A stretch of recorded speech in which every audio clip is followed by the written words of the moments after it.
Hello my beautiful वाइटी friend. तो कैसे हैं आप लोग? आई होप आप बिल्कुल ठीक ठाक होंगे। तो जब से सपना का वीडियो आया है, मतलब अपने ससुराल वालों को एक्सपोज करते हुए उनका वीडियो आया है, तब से लोग तरह तरह की बातें कर रहे हैं।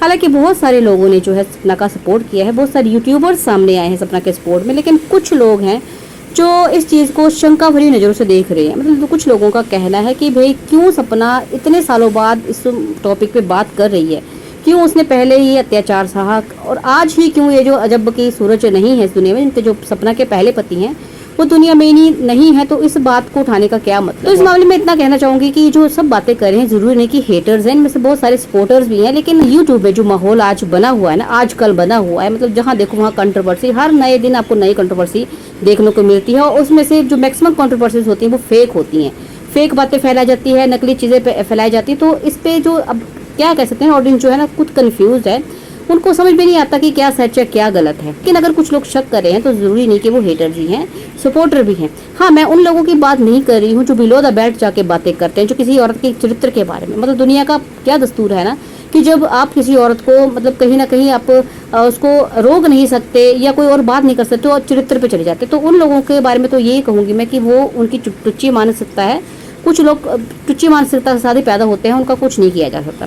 लेकिन मैं जेन्युइन लोगों की बातें कर रही हूँ जो कहीं ना कहीं सपना को पसंद भी करते हैं। लेकिन मैंने कहा ना, जो यूट्यूब में आजकल जो फैल रहा है कंट्रोवर्सी, जो फेक चीज़ें, उसके हिसाब से शंका करना जायज़ सी बात है।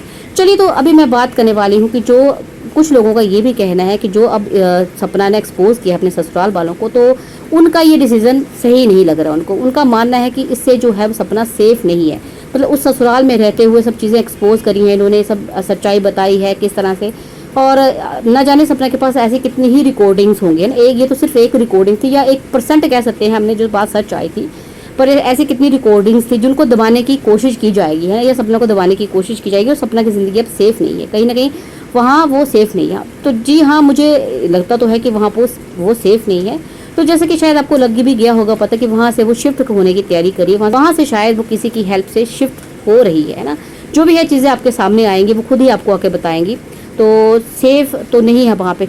पर हाँ, अगर ये कहा जाए कि जो चीज़ें वो लेके आई हैं इस समय सामने ससुराल वालों की, उनको नहीं बोलना चाहिए, तो मैं कहूँगी ये चीज़ गलत है। देखिए, ज़िंदगी तो सपना की तब भी अनसेफ थी अगर ये कुछ नहीं बताती है ना। जिस तरह की चीज़ें आ रही हैं सामने और आगे आगे आपके सामने आएंगी, उस हिसाब से आपको पता चलेगा कि भाई अगर सपना नहीं बोलती तब भी शायद ये सेफ नहीं थी। तो कम से कम यूट्यूब पे ऐसे जो बातें आ गई हैं, जो रियलिटी इन ससुराल वालों के सामने आ गई, तो कहीं ना कहीं अगर अब कोई लोग है ना, कोई भी इनका जो रिलेटिव है, कोई भी अगर हाथ लगाने की भी सोचेगा तो उसको 100 बार सोचना पड़ेगा कि ये सब चीज़ें जो हैं कहीं ना कहीं, देखो यूट्यूब पे जब चीज़ आती है तो सिर्फ ऑडियंस ही नहीं रहती, कई ऐसे लोग भी होते हैं जो कानून व्यवस्था से जुड़े होते हैं ना। तो कहीं ना कहीं अब इन लोगों के दिमाग में थोड़ा सा डर होगा कि भाई हमारी जो सच्चाई है वो सामने आ गई है, तो कुछ भी जो कदम उठाने से पहले वो 100 बार सोचेंगे। तो मुझे लगता है कि सपना का ये डिसीजन, जो सच्चाई इसने ससुराल वालों के सामने लाई, बहुत अच्छा डिसीजन था। और मुझे लगता है कि अगर सपना ने ये डिसीजन लिया है ना, जो सच्चाई सामने लाई है, तो कुछ ना कुछ सोच के ही डिसीजन लिया होगा। मतलब कोई भी इंसान जब तक, किसी भी इंसान को जब तक ये नहीं लगता कि भाई ये मेरा डिसीजन मुझे है ना कहीं मेरे लिए खतरा ना पैदा कर सके, तब तक वो पैर आगे नहीं बढ़ाता है। तो मुझे लगता है कि कोई भी इंसान कच्चे पैरों से ये कदम नहीं उठाएगा। सपना को कहीं ना कहीं से जो है सपोर्ट सिस्टम मिला है और उनको लग रहा है कि भाई नहीं, अब वो अकेली नहीं, इसलिए उन्होंने ये कदम उठाया है और बिल्कुल सही कदम उठाया है। अगर ससुराल वालों की सच्चाई आज सामने नहीं आती तो शायद कभी नहीं सामने आती। तो कहते हैं ना कि जो काल करे सो आज कर, आज करे सो अब पल में परले होएगा, बोहरी करेगा कब। तो मुझे लगता है कि ये वाला ठोस कदम आई थिंक उसको बहुत पहले उठाना चाहिए था, लेकिन वो कोई सपोर्ट सिस्टम ना होने के कारण वो चुप थी है ना।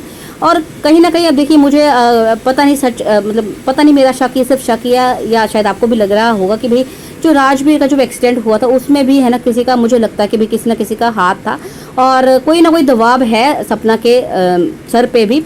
चलिए, जो भी है, अगर सपना को लगेगा इन फ्यूचर की वो चीज़ें भी इसको उठानी चाहिए तो ज़रूर उठाएंगी। और जो इसको सपोर्ट सिस्टम मिला है कहीं ना कहीं हमें समझ में भी आ रहा है ना। और एक मतलब खुद सपना बता देंगी कि किसका support system, but I wish की जो भी सपोर्ट सिस्टम मिला है वो पूरे साथ दे। और इस टाइम सपना को हमारे सपोर्ट की भी ज़रूरत है। हालांकि हम ज़्यादा कुछ नहीं कर सकते, लेकिन इस सोशल प्लेटफॉर्म पे है ना, उनको आप कमेंट्स के थ्रू, ये जो लोग क्रिएटर हैं या डायरेक्टर हैं वो वीडियोस बना रहे हैं, ऐसे करके कहीं ना कहीं हमें जो है सपना का साथ देना चाहिए, उसको मोटिवेट करना चाहिए, उसको पीछे नहीं खींचना चाहिए। क्योंकि जो कुछ लोग कह रहे हैं ना कि उसको अब उसने ऐसा क्यों किया, पहले क्यों नहीं किया, तो देखिए, जो भी इंसान ज़िंदगी में कोई स्टेप उठाता है या नहीं उठाया होता उसने, तो उसके पीछे कोई ना कोई कारण होता है। इतने टाइम तक अगर सपना को सहती रही तो कोई ना कोई बड़ा कारण जरूर होगा, अदरवाइज वो चुप नहीं। कोई भी इंसान बिना मतलब से अत्याचार सहन नहीं कर सकता है ना, तो कुछ ना कुछ तो कारण होगा, और आज ये स्टेप उठाया तो उसके पीछे भी कोई ना कोई कारण ज़रूर होगा। तो सिर्फ हमें इस वक्त क्या करना है, हमें सपना का सपोर्ट करना है, उसको मोटिवेट करना है। और वहाँ से मैं बस यही दुआ करती हूँ कि सपना का फ्यूचर है ना, जो उस लड़की ने आज तक सह लिया, बस बहुत हो गया। अब इसकी ज़िंदगी में सिर्फ खुशियाँ खुशियाँ आए और उसकी बच्चियों की ज़िंदगी में भी खुशियाँ ही आएँ। चलिए गाइस, अभी के लिए काफ़ी, मिलते हैं नेक्स्ट पॉडकास्ट में, तब तक के लिए बाय, टेक केयर।